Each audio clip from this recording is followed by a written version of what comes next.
Okay, hello and welcome back, Squirrel Nation. This is episode number 6 in a Squirrel and God series. So today's topic actually comes from yesterday's video. Smoo2 asked me an amazing question, and it was, "What do I expect from God?" And we kind of had a discussion, and then Smoo2 asked me this question, and I thought it was such a great question that I wanted to make today's video to talk about that subject. The reason I think it's such a great question is that it's so simple and it's so basic that I think it can easily be overlooked as a question. And so I actually had to ponder about it for a second.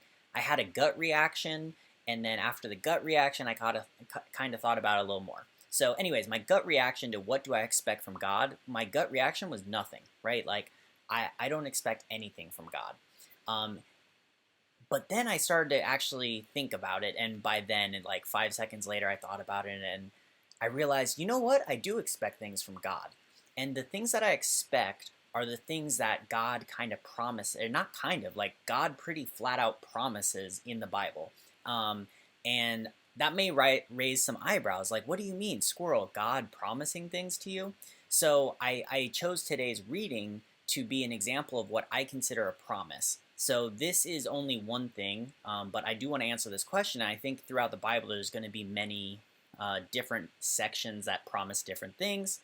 Um, and this is just one example that I have got to in the Bible so far, and it also happens to be one of my favorite parable. Actually, it is my favorite parable that I have come across. I have not fully read the Bible. I want to put that out there, right? I'm just starting out, and as I read, I get new favorite things. But right now, this is my favorite parable. So, anyways, it is John chapter 15, verse 1. I am the true vine, and my Father is the gardener. He cuts off every branch in me that bears no fruit, while every branch that does bear fruit he prunes, so that it will be even more fruitful. You are already clean because of the word I have spoken to you. Remain in me as I also remain in you. No branch can bear fruit by itself. It must remain in the vine. Neither can you bear fruit unless you remain in the vine. I am the vine. You are the branches. If you remain in me and I in you, you will bear much fruit.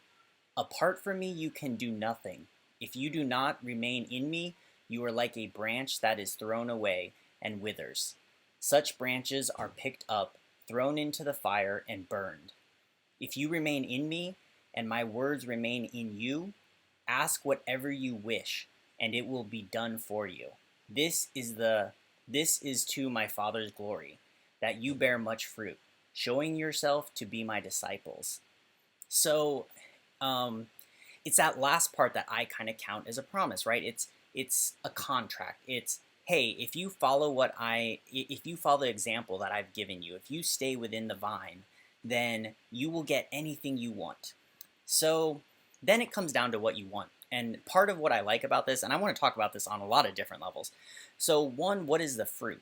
I think a fruit is basically, and it can be something different to every person, right? But to me, what fruit is something that is beneficial to the whole, right? Like fruit are a good thing. They're sustenance. They have vitamins, nutrition, all this good stuff that you need. And I think it's same thing spiritual level, right? If you ask what is fruit, to me, fruit are the product of good deeds, the product of my faith. The more that I believe in God, the more that I can develop things, I can produce things that do good for other people and help those people bear fruit. And that's why I love this vine analogy, right? It's saying all Christians are branches in this vine, and this vine is Jesus Christ, right? So we're all connected together, we're all helping each other out.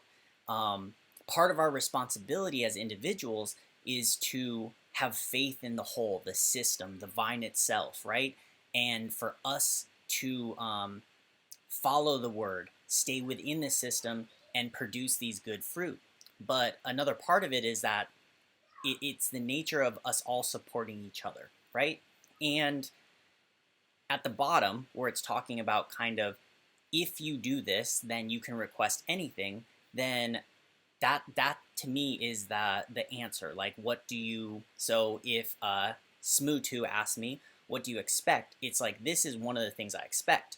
And what I request, or the things that I think appeal to me about the Bible, is the notion of a life filled with joy, right? A life of blessings. So there in the Bible, it also references like blessings overflowing. So my life filled with blessings, my life filled with joy.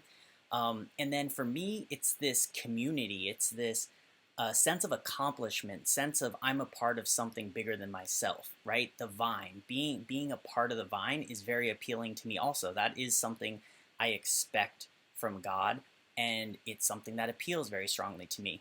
And then, I mean, some of the more obvious answers are a place in heaven, right? That, I mean, I would say that's a pretty obvious answer of what you expect. Um, but, anyways, that's like,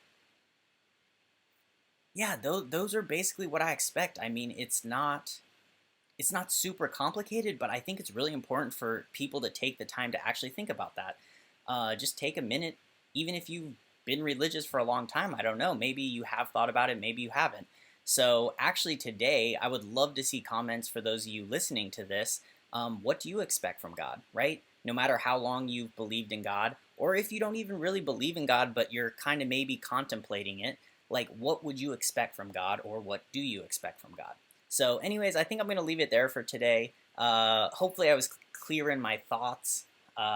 These videos, I I don't script them. I don't anything. I just open up my camera. I grab the verse I'm going to talk about, and I start talking. And the reason I do that is I want it to be genuine. I want it to be natural. I don't want to, yeah, I don't want to try to script things out. So sometimes I may not get my point through as clearly as I want, but I think overall it's a better thing just because it's coming from my heart. So, anyways, I hope you enjoyed today's video. And great question, Smootu. And thank you so much for the comment. It really made my day and uplifted me. Yeah. So, anyways, take care. Talk to you all tomorrow.